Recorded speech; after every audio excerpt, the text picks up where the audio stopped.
Trostani Discordant versus Nath of the Gilt Leaf. We've opted to keep this hand and the game is underway. And I think we're just going to aim for Lightning Greaves on turn 2 into Wood Elves. And then we should be able to get our commander out and our token army on the go. But we'll have to see if our opponent has any targeted removal. And the client is being very testing. I'm hoping that we can get into Huatli Radiant Champion because I haven't actually played with this commander yet. I think all we have to do is go into our Lightning Greaves here. If the client decides it wants to put a land down for us, that would be very kind. And then we can go over the commanders quickly. Nath of the Gilt Leaf is a 5-mana Golgari Elf Warrior, and it's 4/4. At the beginning of your upkeep, you may have a target opponent discard a card at random. Whenever an opponent does discard a card, you may create a 1/1 green Elf Warrior creature token. And we are getting into all the lands. I think I want to actually get down this Aura Shards before our opponent has us discard it. They are in the colours that can get rid of Aura Shards. But if they're getting rid of Aura Shards, at least they're not getting rid of the Lightning Greaves. So, as much as I would have liked to go into Wood Elves there, I might actually, before they have us discard, I might actually go into the Planeswalker. Yeah, and they're rushing down Nath. They could have us discard our Planeswalker at random, so I think I might actually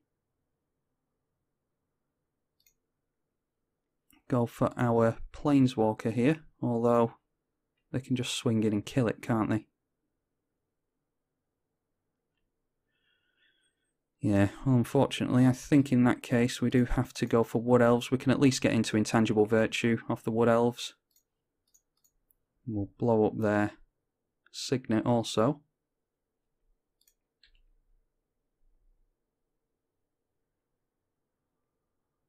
We'll get Savannah and then crack the Flooded Strand and go for the Canopy Vista.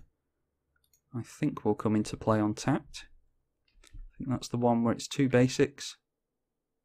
Yes, it is.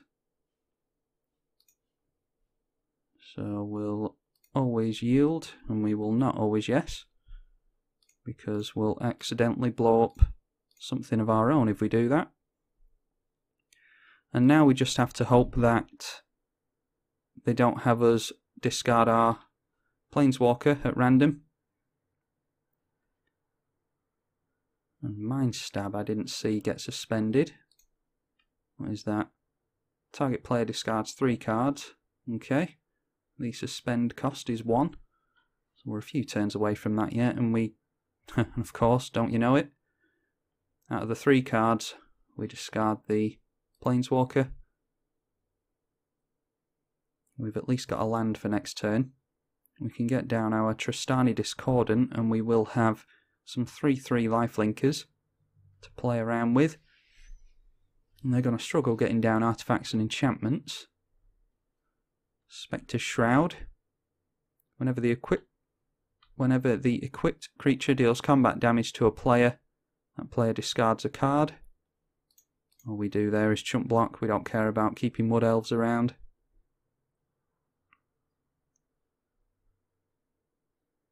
And then even if they do have... Oh, Voice of Resurgence is nice. Unfortunately, we have to get down Trostani here. So there's a 50-50 chance we discard Voice of Resurgence, which means there's a 100% chance of us discarding the Voice of Resurgence. And we'll blow up their Spectre's Shroud. And yeah, that's fine.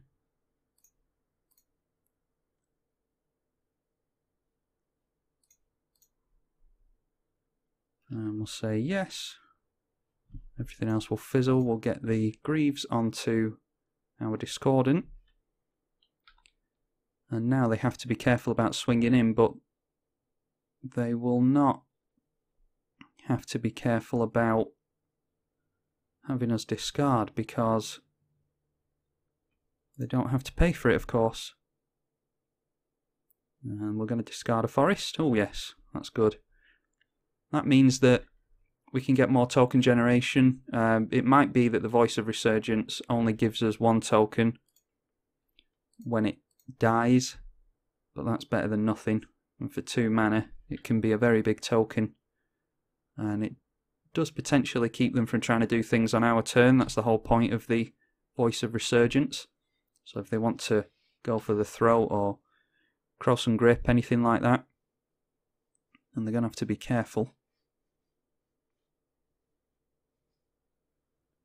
We might just have a means of having us discard it with a card from their hand. Don't know what that is. Whenever an opponent discards a card, that player loses. Oh, so that's a Maegrim for 4 mana. At the beginning of your end step, if you attacked with a creature this turn, target opponent discards a card. Well, they can swing in if they want to get us to discard. I imagine they'll just throw away an Elf Warrior. Yeah, that's exactly what they do. So that is our hand empty. We at least gain some life here.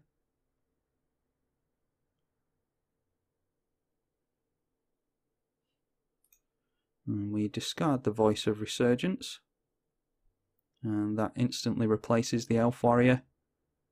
What we'd really like here is a Song of the Dryads or something like that. But nope, we get Sakura Tribe Elder,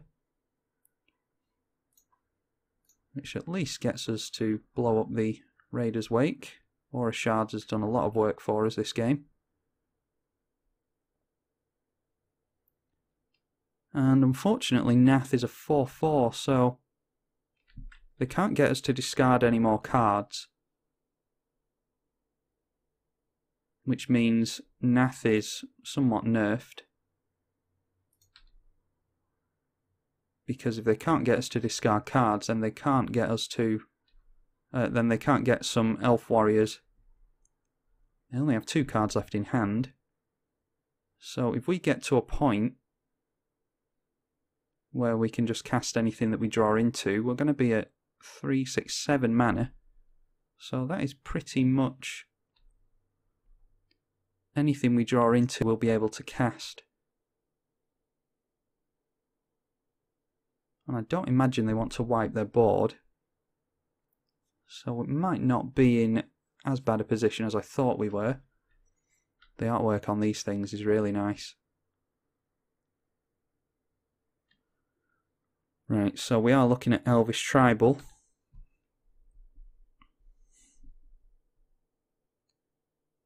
And Second Harvest gets them a couple of Elf Warriors. Don't really mind that because we do have some big soldiers to throw in the way of it. And we can chump with Trostani quite well. And they have emptied their hand, so now we're both in top deck mode, which at least makes things a bit more fair. We'll go for a forest. Watch us as we get into a land, I was about to say. So yeah, that's that. Like I say, it at least gets us to a point where we can cast anything that we rip into off the top. Guarantee our opponent won't just draw into a land.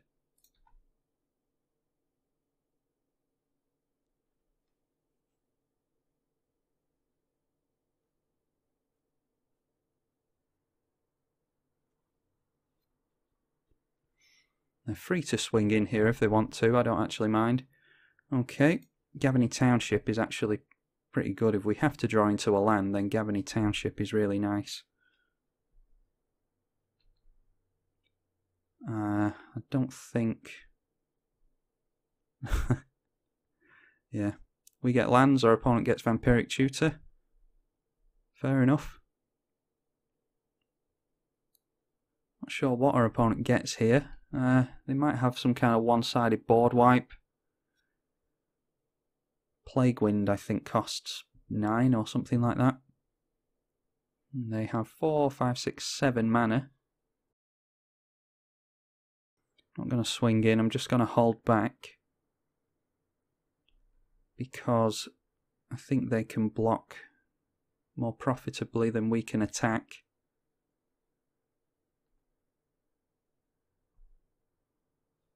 What did they get off the... Oh, they hadn't drawn yet. Okay, yeah, they get into Phyrexian Arena, so they'll be able to draw 2 cards a turn now. And I imagine they don't swing in here. Which means we, Gavany Township, when they want to go to the end step. And we buff all our stuff. Elspeth is really nice. Yeah, that's really good. That means that we can start applying a lot of pressure on our opponent. The Aura Shard's doing yet more work for us. Really glad we got that out. And our opponent scoops to that. Yeah, I can see that, to be honest, because we have Vigilance on our soldiers, so we can just throw them into combat without even worrying about it. And then they'll gradually get buffed up by the Gavany Township. So, not the flashiest game, but we managed to get around some discard, which is quite annoying to play against. But unfortunately, they emptied their own hand and then tried to regain it with Phyrexian Arena. I wonder if they'd be better off running Necropotence so that they could actually refill their hand. Phyrexian Arena is quite slow in 1v1. And they knew we had the Aura Shards out, so maybe they don't have Necropotence in the deck. Anyway, hope you enjoyed that. That was Trostani Discordant versus Nath of the Guiltleaf. I'm tribalkai on the EDH channel. Thank you for watching.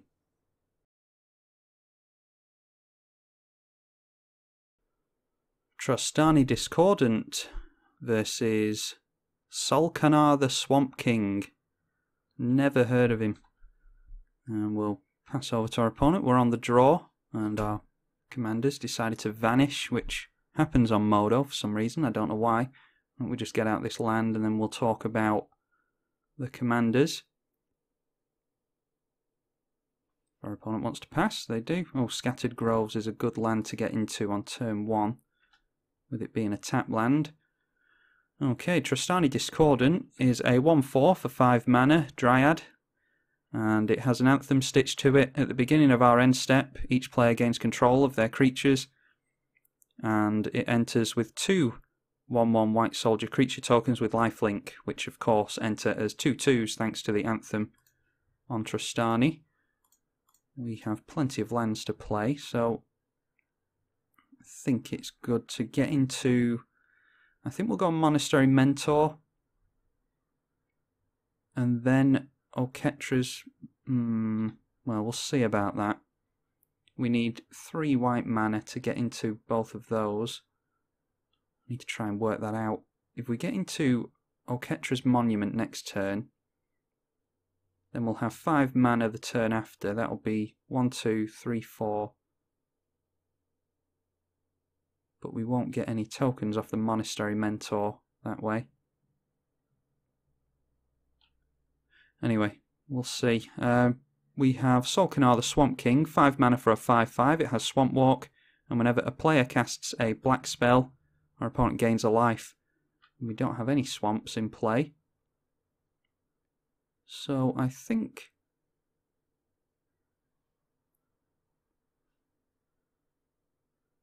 Three mana into... Yeah, I think we get down the Oketra's Monument, because it is a means of ramp. And we'll get more tokens from that than we will from the Monastery Mentor. And I think that means next turn we can look at... Not sure what we want to play actually. I think we'll have 1, 2, 3, 4, 5 mana.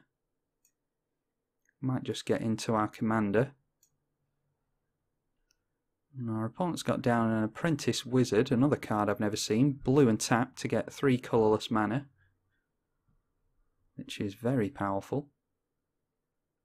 And they might just be going for their commander here. They are. And that will be a big threat if they get down an Urborg, because then we won't be able to block anything.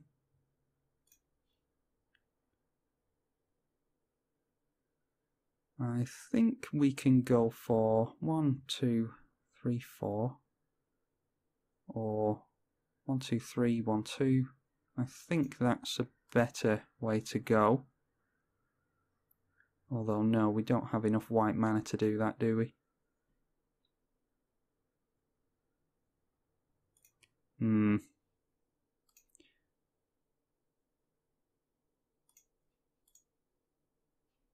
Okay, the client's being funny for some reason. Alright, I think we just go for the Leonin War Leader, and then we'll get into Birds of Paradise.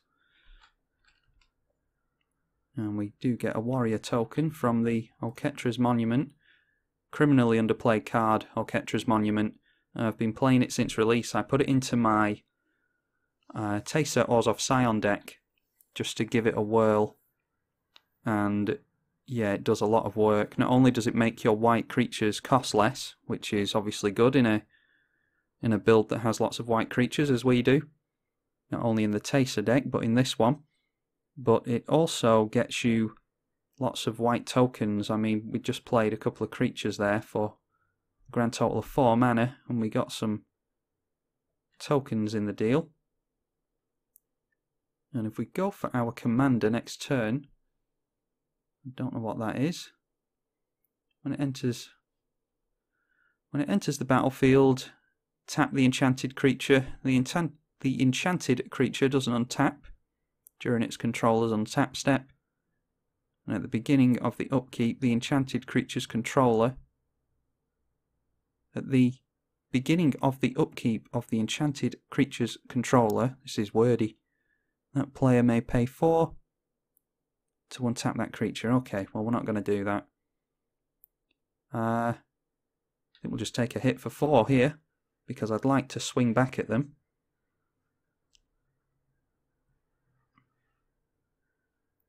Hit for 5, that is. We will have to watch out for commander damage. I'm not going to untap with the Paralyze. Very blue effect. That's breaking the colour wheel. Or the colour pie, whatever it's called. If we can get into a lot of tokens... Okay, going for Lightning Bolt on our upkeep. Nothing we can do about that. We can still get into our Trostani.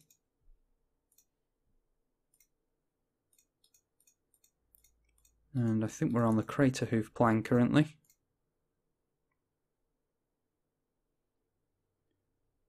Get another token with the Oketra's Monument. And now all our creatures are going to get buffed by 1. And we're going to swing in with these warriors, get a bit of damage onto the board. I think we might as well get down the Monastery Mentor, get another token out. Don't have a lot of non-creature spells in the deck, but we do have some ramp in the form of Mana Rocks, so Monastery Mentor can do a lot of work for us, but with this hand, doesn't look like they're going to.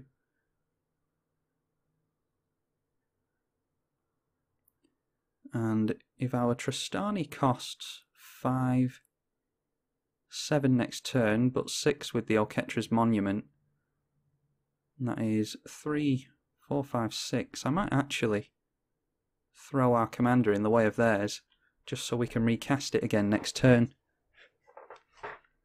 This thing is 5, 6, 7, 8, 9 mana. Oh, and we're just discarding those, so I'm glad I got the Monastery Mentor out now. I never know whether or not to overextend. No, we won't. We don't have red mana to do that. Yeah, I never know whether or not to overextend, because you are just playing into board wipes. But, I mean, Grixis, you can assume that they have a means of... no, we'll see what we draw into. That they have a means of discarding your hand. Okay, Kadama's reach is fine. That means that we get to a point where we can make our land drop for the turn, but also everything that we draw into we can play, which is really good against a Grixis deck that wants you to discard things. Seen a lot of discard today. I've just run up against a Nath deck, which I assume I'm going to upload. Now I think we go wide on our opponent.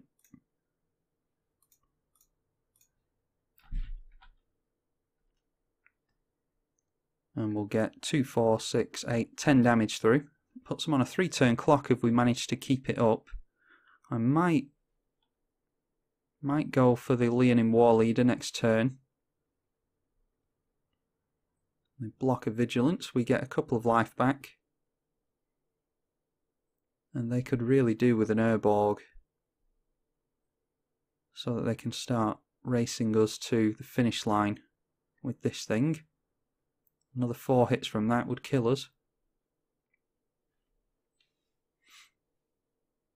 They have 2 cards left in hand to our 0. And I think we will pay 4 for the Paralyze next turn. And hope that we don't draw into anything that makes us regret that. If we pay 4 for it, we will still have 4 mana left open. Okay, I don't know what that is. It can't attack, okay. Well, that means that we are well and truly in top deck mode then. They are quite fearful of this thing, which means that they are fearful of us going wide. So that's exactly what we're going to do. Okay, Farseek is more ramp, of course. That means that we can definitely get into whatever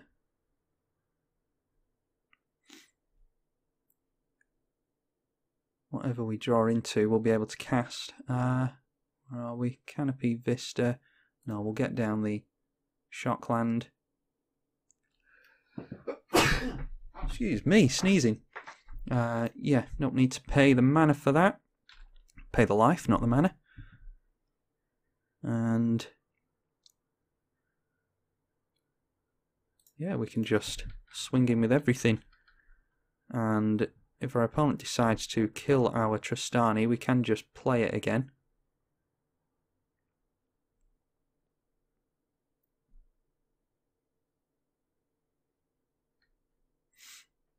They do decide to block.